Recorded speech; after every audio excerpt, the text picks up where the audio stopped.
আজ শনিবার 25শে বৈশাখ 2026 সালের 9ই মে, কুম্ভ রাশি, কুম্ভ লগ্ন, অ্যাকোয়ারিয়াস সাইন জাতক জাতিকাদের আজকের দিনটি কিন্তু সাবধানতা অবলম্বন করেই অতিবাহিত করতে হবে।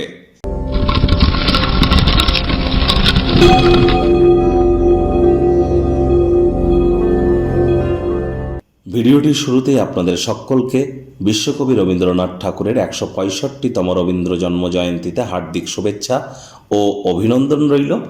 আর সাহিত্য মানসিকতা, সাহিত্য মানবিকতা এবং সাহিত্য মনন এগুলি কিন্তু আমাদের চিন্তন চেতনা এবং আমাদের ব্যক্তিগত সমৃদ্ধির ক্ষেত্রে একটি গুরুত্বপূর্ণ ভূমিকা পালন করে থাকে এবং সিভিলাইজ সোসাইটি গঠন করার ক্ষেত্রে।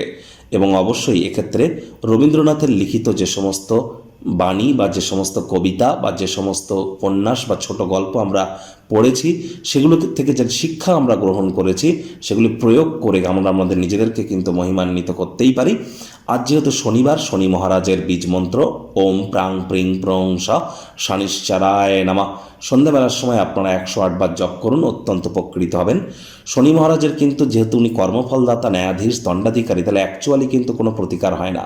এজন্য অবশ্যই আপনারা শনি মহারাজের মন্ত্র তো জপ করুন, কিন্তু সবথেকে গুরুত্বপূর্ণ যে বিষয়টি সেগুলি হলো ধর্মপ্রাণ, কর্মনিষ্ঠ, মাতৃভক্ত হওয়া, বাসি খাদ্য খাবার না খাওয়া, হাইজিন মেনটেন করা, সময়ের কাজ সময়ে করা, শ্রমিক সম্প্রদায় এবং বয়োজ্যেষ্ঠদেরকে সেবা করা এবং যতটা সম্ভব আপনার নিজের দিক থেকে আপনি নিজে সৎ থাকতে পারেন। শনিবার করে সরিষার তেল বেগুন খাবেন না, শনিবার করে সরিষার তেল বেগুন লবণ লোহা কিনবেন না, আর শনিবার করে কখনো সাদা রঙের বস্ত্র পরিধান করবেন না। ভাগ্য মিটারাজ আপনাদের বলছে 3 আউট অফ 10 ভাগ্য আপনাদের অনুকূলেই থাকবে। অর্থ, কর্ম, প্রেম, দাম্পত্য এই কয়েকটি ব্যাপারে অতিরিক্ত সচেতন থাকুন। দেখুন, কোনো নেগেটিভ বা নেতিবাচক কথাবার্তা বলতে তো আমরাও চাই না, তবে গ্রহ নক্ষত্রের হেরফের অনুযায়ী ইন জেনারেল ডেলি প্রেডিকশন আমরা প্রস্তুত করে থাকি। যাদের চন্দ্র রাশি কুম্ভ অর্থাৎ মুন সাইন অ্যাকোয়ারিয়াস, এই গণনা তাদেরই অধিকাংশ ক্ষেত্রে খাটবে। আর যাদের কুম্ভ লগ্ন তাদের কিন্তু আংশিক খাটতে চলেছে। এই পৃথিবীতে যতজন কুম্ভ রাশির জাতক জাতিকা আছেন এই আলোচনা তাদের প্রত্যেকের জন্য, কিন্তু আপনাদের প্রত্যেকের রাশি কুম্ভ হলেও লগ্ন তো কুম্ভ নয়। প্রত্যেকের রাশি এক হলেও লগ্ন আলাদা আলাদা এবং প্রত্যেকের জন্মের সময়, সাল, তারিখ, তিথি, নক্ষত্র এগুলি মহাদশা অন্তর্দশাও তো আলাদা আলাদা। তাহলে 100% খাটবে এমনটি ভাববেন না। অর্থগত ব্যাপারে আজ ব্যয়বহুল একটি দিন, খরচ বাড়তে চলেছে, কোনো জায়গায় টাকা কড়ি আটকে যেতে পারে। অতিরিক্ত অর্থের অপচয় করা থেকে বিরত থাকুন। মানি ব্যাগ সাবধানে রাখুন। টাকা লেনদেন করবার সময় সতর্কতা অবলম্বন করুন। আজ অবশ্যই দান ধ্যান করার কোনো মানসিকতা যদি আপনাদের থাকে তাহলে অবশ্যই কোনো দীর্ঘস্থায়ী কোনো সমস্যা থেকে মুক্তি আপনারা পেতেই পারেন। কায়িক পরিশ্রম হলেও আজ আপনারা অবশ্যই সতেজতা কিন্তু অনুভব করবেন।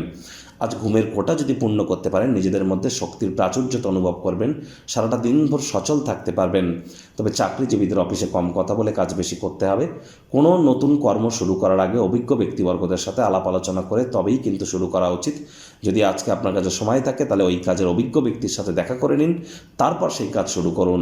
আজ অবশ্যই রাজনীতিবিদ যারা আছেন হার্ডওয়ার্ক, কঠোর কায়িক পরিশ্রমের কোনো বিকল্প কিন্তু নেই। আপনার নিজের পার্টি, আপনার নিজের দলের অভ্যন্তরে কিন্তু আপনার বিরুদ্ধে কোনো না কোনো চক্রান্ত ষড়যন্ত্র শুরু হয়েছে। চোখ কান খোলা রেখে আপনারা এগিয়ে যান। শিক্ষার্থী বিদ্যার্থীদের পড়াশোনায় মনোযোগ আরও বৃদ্ধি করতে হবে। উচ্চশিক্ষার জন্য যারা বিদেশ যাত্রার কথা ভাবছিলেন, ভাগ্যদেবী আজ আপনাদের পক্ষে নেই। সন্তান সন্ততি থেকে থাকলে তাদের এদিকে সজাগ দৃষ্টি আপনারা বজায় রাখুন। হাউস ওয়াইফ যারা আছেন দিনের শুরুটা তাড়াতাড়ি করুন। প্রেমিক প্রেমিকা, স্বামী স্ত্রী, না ভাব ভালোবাসা রোম্যান্স, না তর্ক বিতর্ক অশান্তি, কোনোটাতেই বাড়াবাড়ি যেন করবেন না অন্যান্য দিনের ন্যায়। আজকের দিনটিকে সাধারণ হিসেবে ট্রিট করুন। তৃতীয় কোনো ব্যক্তিকে ভুলেও সম্পর্কের মধ্যে যেন প্রবেশ করতে দেবেন না, সম্পর্কের দুর্বলতা বেড়ে যেতে পারে। পরিবার পরিজনদের সাথে ভাব ভালোবাসা বাড়বে। শত্রুপক্ষ, বিরোধী পক্ষ খুব একটি শক্তিশালী থাকছে না।